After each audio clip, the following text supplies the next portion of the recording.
السلام علیکم ورحمۃ اللہ وبرکاتہ۔ ناظرین، ایک شخص حضرت ابراہیم بن آدھم کے پاس آیا۔ نوجوان تھا۔ کہتا ہے، حضرت گناہ کا مرتکب ہوتا ہوں، چھوڑا بھی نہیں جا سکتا، ڈر بھی لگتا ہے کہ عذاب ہوگا، تو کوئی طریقہ بتا دیں کہ میں عذاب سے بچ جاؤں اور گناہ بھی کرتا رہوں۔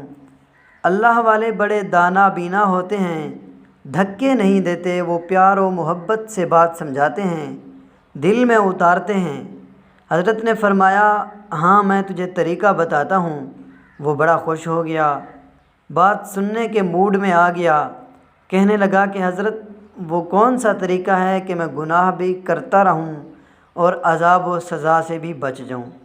آپ علیہ السلام نے فرمایا کہ بھائی، پہلی تجویز تو یہ ہے کہ اگر گناہ کرنا ہی ہے تو اللہ رب العزت کی نگاہوں سے اوجھل ہو کر لیا کرو۔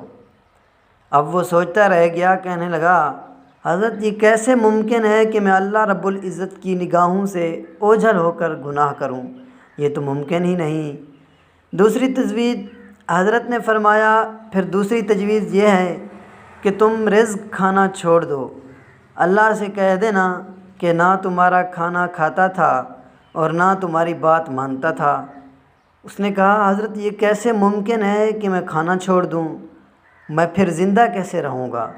تیسری تجویز حضرت نے فرمایا، پھر تیسری تجویز پیش کرتا ہوں، اور وہ یہ کہ زمین و آسمان اللہ رب العزت ہی کا ملک ہے، اسی کی حکومت میں ہے، اور بادشاہ کی نافرمانی اس کے ملک میں رہ کر کرنا یہ ٹھیک نہیں ہے، لہٰذا اس سے باہر نکل کر نافرمانی کرنا۔